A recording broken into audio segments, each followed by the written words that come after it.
Hey guys, this is Vengeful Parrot here from Two True Reviews, and today I am finally going to be able to bring you my review of Metal Gear Solid 5 Ground Zeroes. Now, just a quick little insert here before I start on that wonderful review is that this is obviously my first review in a long time because of my new job, all that kind of gobbledygook. If you care about any of those details, I recommend watching past videos.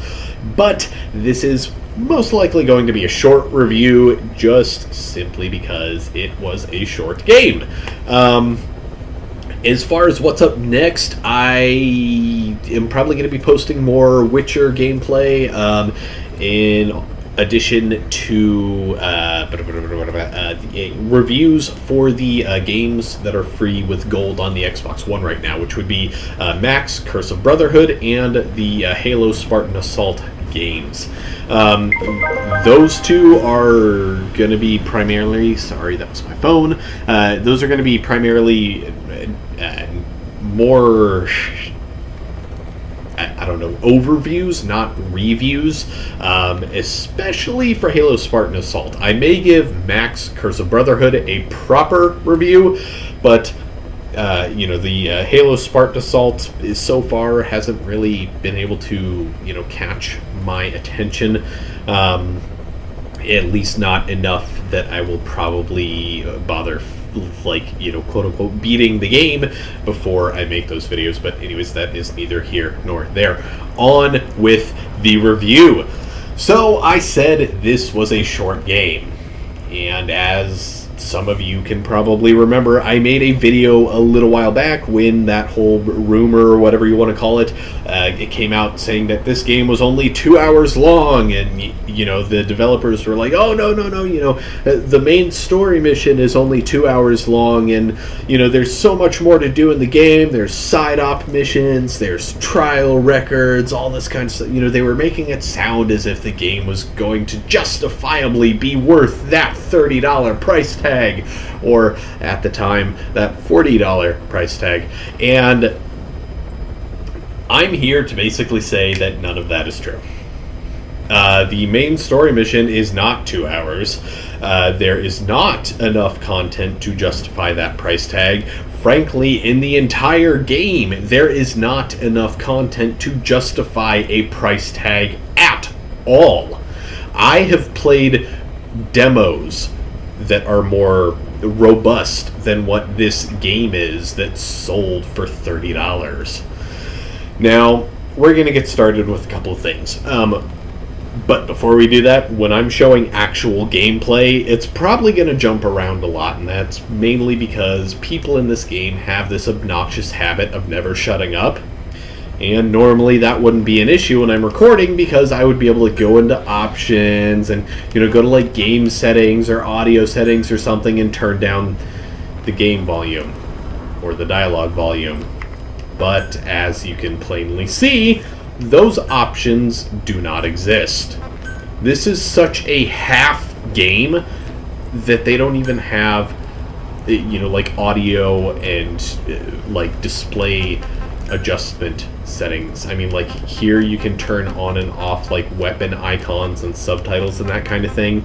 But if the game is extra bright or it needs some gamma correction or something, all you really have is screen brightness, which doesn't do a whole lot. I mean, I could do this and now the game looks a little less blown out. But I don't know. It's just the entire game from beginning to end is just rant-inducing, which is what I'm trying not to do. Again, I honestly cannot believe that this game was being sold for $30, much less at all. So to get started, we have cassette tapes. Ooh, collectibles, that's what those are, and they honestly do nothing to benefit the story or anything, so maybe backstory, that'll help. This is interesting enough. I don't care about any of this stuff. It's a bunch of text with drawings, concept art, whatever you may want to call it, just kind of in the background. You read it. I'm sure it is interesting, but I should not have to read all of that in order to be interested in the game.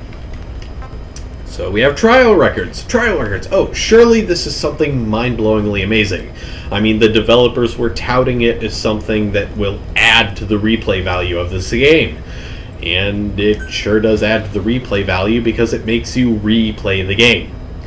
So every time you beat one of the missions, like this right here is the main story mission, you unlock a time trial. And that's all the trial records are. They are time trials. Like that's it. That's all it is. And frankly, in my personal opinion, time trials, scoreboards, all that kind of stuff are absolutely 100% meaningless nowadays. Because this Rabid Chimps dude who did, fastest marking of all enemies in 3 minutes and 19 seconds, I could care less about that. Even before everyone would cheat their way to the top of these things, I could have cared less. Time trials do not add replay value to a game, ever. Like, they never have. The only time I really care about time trials and that kind of thing is if, like, it's a game like the old James Bond games, where if you beat a mission within a certain amount of time, you would unlock thus and so cheat. That's the only time I've really cared about it, and it wasn't more of a, I gotta get, 10 seconds faster or whatever. It was more of a, I really want to unlock that cheat because I want to have fun with the game. Standard time trials where it's just a race to get to the top of the leaderboard mean absolutely nothing to me. So trial records as a whole, so basically 30% of the game, absolutely meaningless. All the collectibles, kind of meaningless to me because this game isn't big enough to merit any meaning to those collectibles.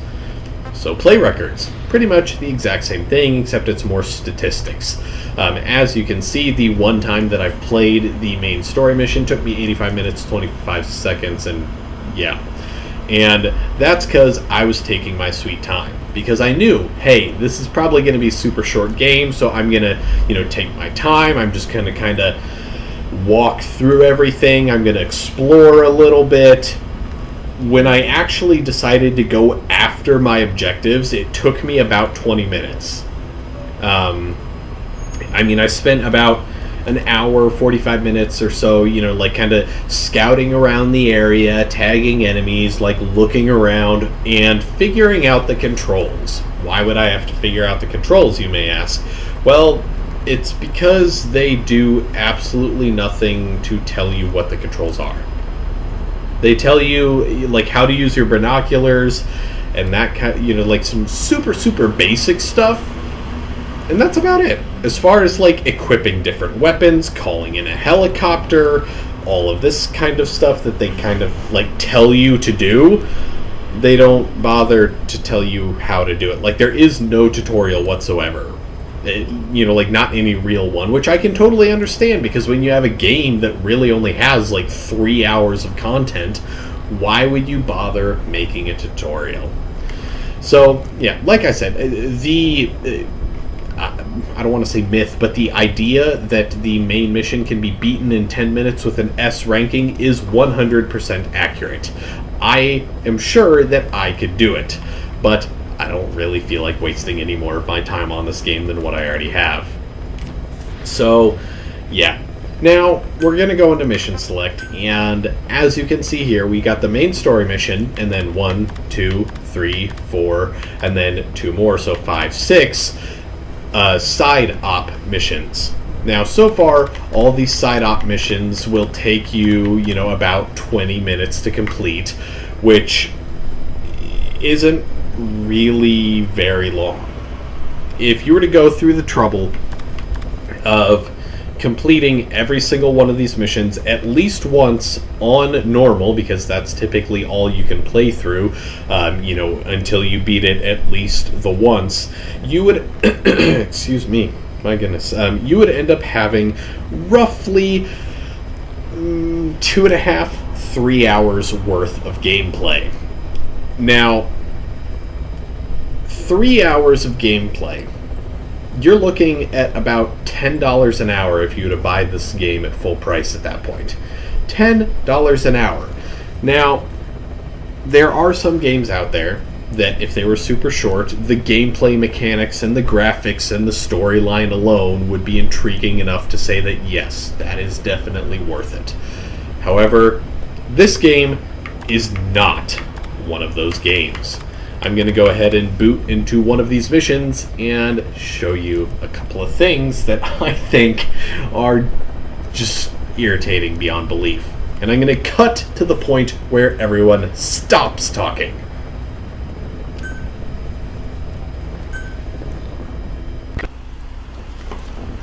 Alrighty, so here's the game in all of its gloriousness. Now, this is one of the side op missions. I didn't want to boot up the story mission to ruin that 20 minutes of your life that you would lose if you decided to play this game.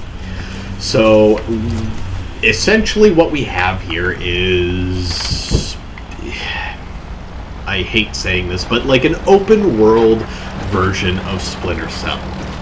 Now, for most people, the Splinter Cell games are, like super stealthy, and Splinter Cell Double Agent and Conviction are kind of the games that Splinter Cell fans just don't really talk about, which is kind of funny, because Metal Gear Solid 5 Ground Zeroes, it feels like a Splinter Cell game I don't want to talk about. There is absolutely no light detection kind of thing, so far I've only played one mission that is actually at night, so you don't know whether or not you're in enough darkness to not be seen or not, and even when it's broad daylight, it's very difficult to determine whether or not you're going to be seen.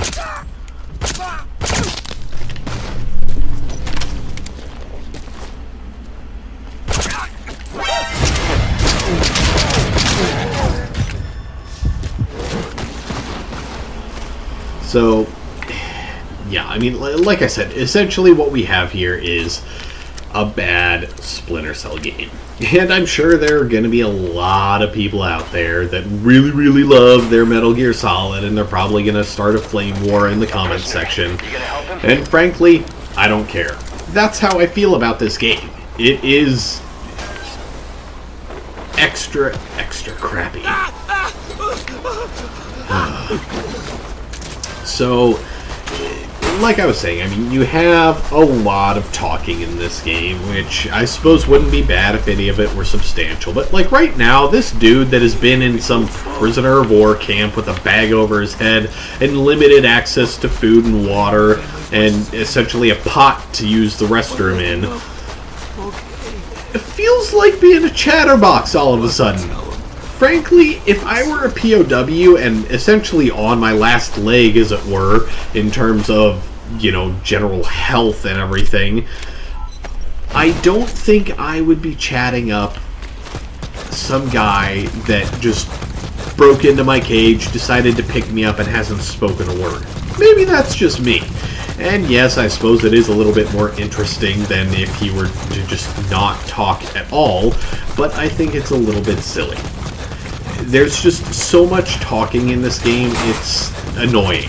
And like, the prisoners talk, your enemies will talk all the time, and of course it's going to be coming in over your radio, because why would they be using encrypted radio channels when you're breaking into a U.S. military base?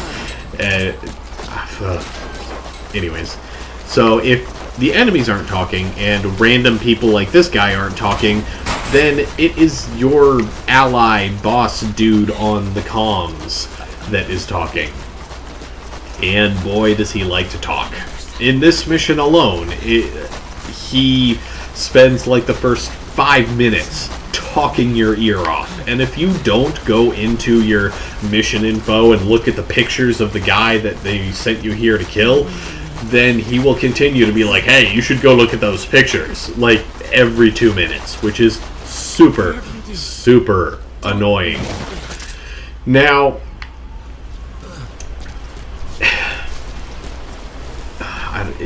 there's just so much about this game. So much. Everything about this game I don't like. For example, look at my feet. Just look at them.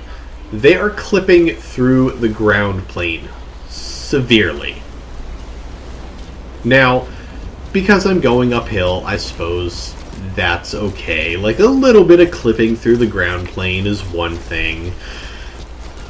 But up here, you're going to see something a little special.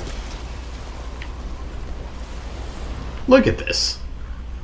My hand and my foot are going through the ground, and my thigh is about halfway into my chest. In what realm of video game development is that acceptable? Not only that, but the textures in this game are rather low quality. I mean, look at this. That's blurry even by freaking like 2005 standards. I mean, come on. And the models aren't that great. The animations aren't that great. The voice acting isn't very good either by any means. And there's not a single good thing about this game. I'm honestly very, very surprised that this was on sale ever. It feels like a glorified demo. Like, it's a demo that is trying to be a full game. And it doesn't even really do the game part right. There are certain gameplay elements that just don't make any sense. Like the lack of a tutorial, or the lack of audio control options don't make sense to me. And the fact that, you start every mission with this gun right here. But the silencer on the gun only works for about the first 30 rounds. As you can see in the lower right-hand corner, I have, the picture of my gun, and then right below that is a bar that is slightly depleted. As I shoot, that bar goes down. Once it's down, my silencer disappears. So, essentially, every single mission, you only have about 30 rounds of silenced ammunition, which I suppose makes sense, because if you're doing a stealth playthrough, you shouldn't be killing everybody, but I don't know, it just doesn't make sense to me. I mean, I know that silencers do wear down over time and that kind of thing, but they're not going to wear down after 30 rounds. This job. The clients really? Really? You're, oh my goodness. Don't worry, they had nothing to do with Zadornov. They lost a lot of comrades to the eye and the finger. The NVA lost high-ranking staff too, but also their families, their children. To the east, the two were a reason to be afraid of the dark. Their extradition to face trial is even on the table in the peace talks. Now that they're out of Laos, the two are enjoying a relaxing vacation in a loophole, one surrounded by minefields and barbed wire. Even if the war ends, the east fears their return. For our clients, it will only truly be over when these two are dead. Anyways, thanks for that interruption there, dude. So, like I was saying, this game doesn't even really do the stealth part right. And I know Solid Snake and all the other snakes and everything aren't really supposed to necessarily be pure stealth, like, somebody like Sam Fisher, who, like Splinter Cell, like the point of the game is stealth and espionage and all that kind of stuff. And again, I understand that sound suppressors, or silencers as they're more commonly known, are going to wear down over time. However, they're not going to wear down as quickly as what they are in this game. It just doesn't happen that way. Now, honestly, I could go on and on and on and on and on about all the things that are wrong with this game. But I'm not going to waste any more of your time, because frankly, I've spent about as much time talking about this game as what it would for you to play through the entire story mission yourself. So I'm going to go ahead and quit back to the main menu while I wrap everything up. So, goodness gracious, there it is. I don't know why I skipped over it. Anyways, so this game. Should you get it? No, never. Even if you are a huge Metal Gear Solid fan, I would honestly have to say don't buy this game. If you know somebody that has it, borrow it. Waste your time that way, but do not waste your money. Frankly, spending time on this game in and of itself is a waste of money in my opinion. Like, in the time that I have spent playing this game, I could have made enough to buy a completely different game. At least one game, you know? Which is absolutely asinine, if you ask me, but, you know, whatever. I feel like I've expressed my opinions about this game enough. The graphics, the lighting, everything, gameplay elements are all subpar. Although there is one thing that I did forget to show you in the game, so I'm going to go ahead and launch back into that mission real quick and skip any talking that happens at the beginning. Okay, so the last thing that I wanted to show you real quick was the area that you have available to play in. And this is not just for this mission, this is for every single mission. So yes, every single mission in this game, whether it be a side op or the main mission, all occurs in the exact same map. Which is absolutely thrilling if you ask me, because if there's one thing that I've never experienced in a game, it's getting sick and tired of seeing the same rocks. So this white thick border that I'm following is essentially your playable area. You know, like, it is effectively the boundaries. However, you can't necessarily reach all of those boundaries. Like, you can really reach, like, this kind of squiggly line right here, and then, like, back this way some, in, like, into this complex, and in and around there. I don't believe you can get back here. The farthest back you can get over here is along this road, all that kind of stuff. Like, you can get back into here a little bit, so you can get up to this landing zone, but that's about it. And this is where I am right now. This is that little prison camp I was running around in earlier, and that is where I was dropping off the prisoners. So it's rather small, as you can see. And yeah, this is the map. So, anyways, again, I've wasted enough of your time. Do not buy this game. Frankly, don't even borrow the game unless you feel like you really, really, absolutely must play this game. Do not waste your time with it. There is nothing good about it. Correction. The one good thing about it is that the one story mission has piqued my interest, albeit mildly, for the main game whenever it is that it's coming out. But obviously not enough to make me actually want to go look up when it's coming out, if it's even been announced. So, that kind of, take that as you will.